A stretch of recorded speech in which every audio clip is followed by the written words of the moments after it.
Google Analytics още е безплатна, като целта е да събира и отразява статистиката на сайта. На първо време трябва да се отвори имейла, след което в нов подпрозорец се отваря връзката Analytics Google.com или също така, ако се изпише в търсачката Google Analytics или на български или на английски, и в двата случая ще отвори пак тази страничка. Достъпите до този имейл, както и връзките на анализатора и картата ще се изпратят допълнително на имейла.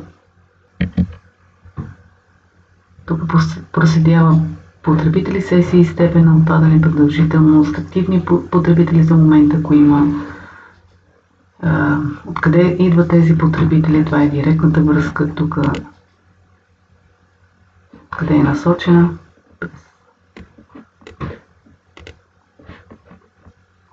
През тези двата за момента. Също така активните потребители на месеца, седмицата, деня, т.е. дневна, нощна,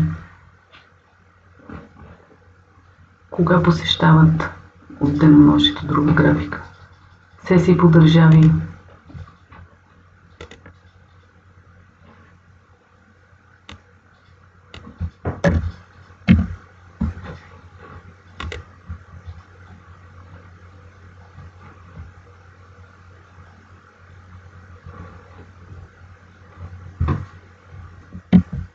през кои устройства най-често. За момента е компютър, разбира се, защото се изгражда още. След това, предполагам, мобилните ще наделеят. Коя е най-посещаваната страница? Ако има тук само една наклонена чертичка, това значи, че е homepage, т.е. началната страница.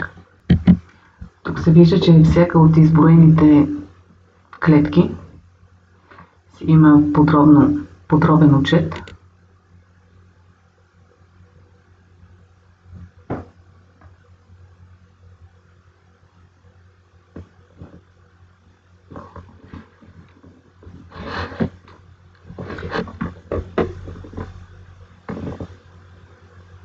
Някой ги отваря в придобиване, други в аудитория. Ще стигнем и до там. Отиваме на аудитория.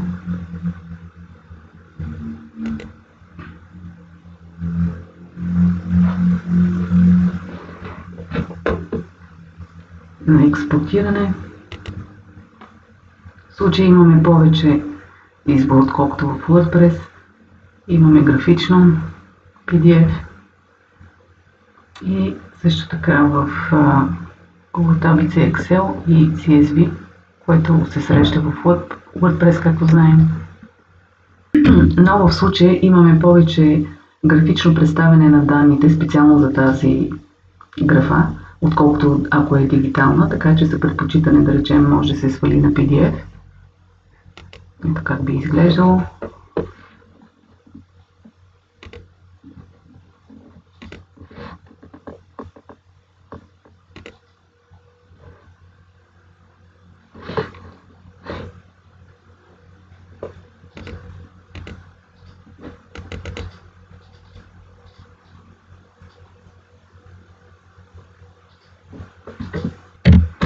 Също така, както споменах, че ако се свалят, експортират по-скоро данни в CSV, малко е тегло, тъй като са необходими действия за да се подредят колоните, но ако имаме дигитално представяне на данните за експорт и също така се предлага Excel за предпочитане пред CSV, освен ако няма как.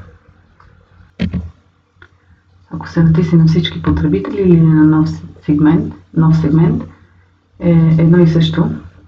И тук може да се добавят допълнителни сесии или функционалности за изглед.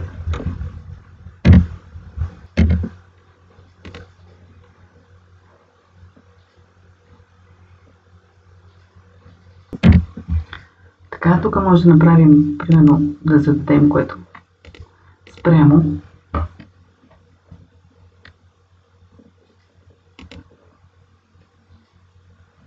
И така имаме бинарен изглед на графата, т.е. в сравнение с две величини.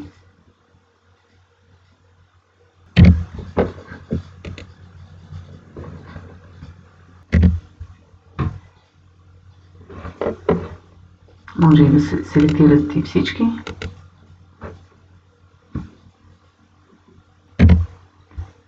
Тук сме на поведение, ангажираност, като тези, които скипнахме, може да се разгледат по всяко време.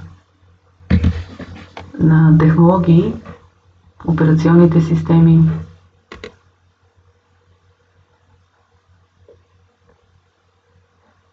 мобилни,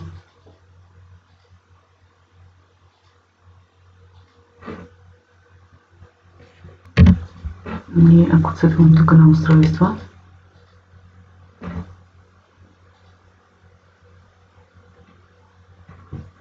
до момента колко е достъпен. Един път през Apple, този тук е моя, този е на Молска.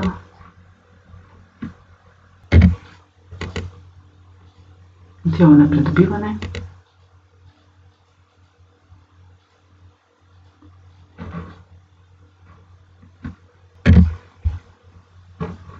Тук пак така представяне на директно достъпване, насочено. Предполагам, тук са търсачките.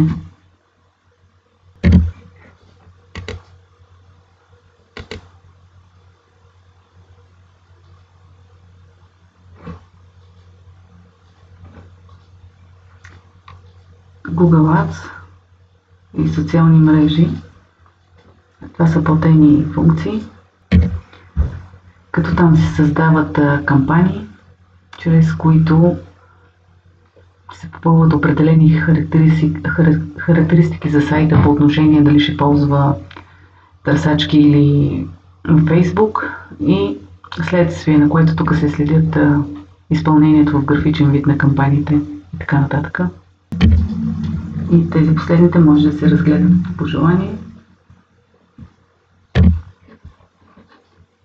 Тук достъпваме до администраторската част, където също има допълнителни функции. Тук сме на профил собственост и изглед на собственост.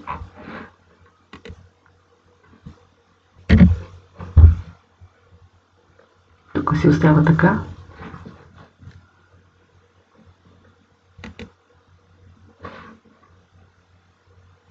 След което